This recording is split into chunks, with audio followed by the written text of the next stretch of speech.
നമുക്ക് എന്തെങ്കിലും ഉണ്ടാകാം. കുറച്ച് ചോറ് ഞാൻ മാറ്റി വെച്ചിട്ടുണ്ട്.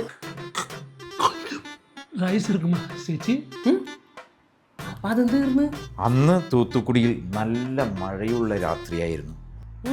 അല്ലേലും മഴയുള്ളപ്പോഴാണല്ലോ ഇതൊക്കെ നടക്കണേ. കുറെ തമിഴന്മാരെന്നെ ഓടിച്ചിട്ടപ്പോൾ രക്ഷപ്പെടാൻ വേണ്ടി ഞാൻ ഒരു വീട്ടിൽ കയറി. എന്നിട്ട് അവിടെ സുന്ദരിയായ ഒരു പെൺകുട്ടി ബാക്കിയും കൂടി പറയാൻ പറ മോളെ. ഓടിച്ചിട്ട് തമിഴന്മാർ പോയാന്ന് നോക്കാൻ പുറത്തിറങ്ങിയപ്പോൾ ദേ നിൽക്കണ അവരുടെ ഭർത്താവ്. അപ്പൊ തന്നെ അവളുടെ ഭർത്താവ് അവളെ അച്ഛനെ കെട്ടിച്ച് കാണൂലേ? അതെങ്ങനെ നോക്ക് മനസ്സിലായി?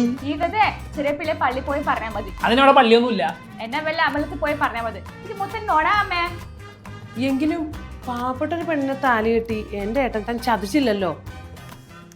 അപ്പൊ നിങ്ങക്ക് കണ്ടവളമാർക്ക് വേണ്ടി എന്നെ ചതിക്കാം അല്ലെ? അപ്പൊ നിങ്ങക്ക് എന്നെക്കാട്ടി വലുത് അവളാണല്ലേ? അവളല്ല സുന്ദരി, അവളല്ല സുന്ദരി. അപ്പൊ നിങ്ങൾ ഓ ഒന്ന് നിർത്തും, ഒന്ന് നിർത്തും, ഒന്ന് നിർത്താൻ. ഇപ്പൊ പ്രശ്നം അതാണ്. ഇവന്മാരെ പുറത്ത് കണ്ടല്ലേ പിന്നെ പുറത്തിറങ്ങി നടക്കാൻ പറ്റുമോ? ഇവന്മാരെ എന്ത് ചെയ്യുന്ന ആലോചിക്ക്.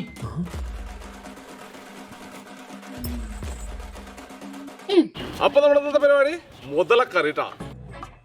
ഒരുത്തിനെ തട്ടി അൽഫമാക്കി മറ്റവനെ കൊണ്ട് കഴിപ്പിച്ചാലോ? അപ്പൊ മറ്റവൻ എന്ത് ചെയ്യും? കഴിച്ചു കഴിയുമ്പോ മറ്റവനും തട്ടി ആണ്ടിപ്പള്ളിക്കാവ് പോലീസ് സ്റ്റേഷനിൽ കൊണ്ട് കുഴിച്ചിട്ടാ പോരെ?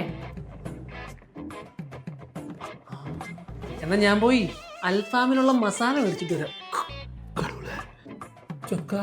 വരുമ്പോ കുറച്ച് കുരുമുളക് കൂടി മേടിച്ചോ. ഇവന്മാരെ കുറച്ച് വരട്ടാ.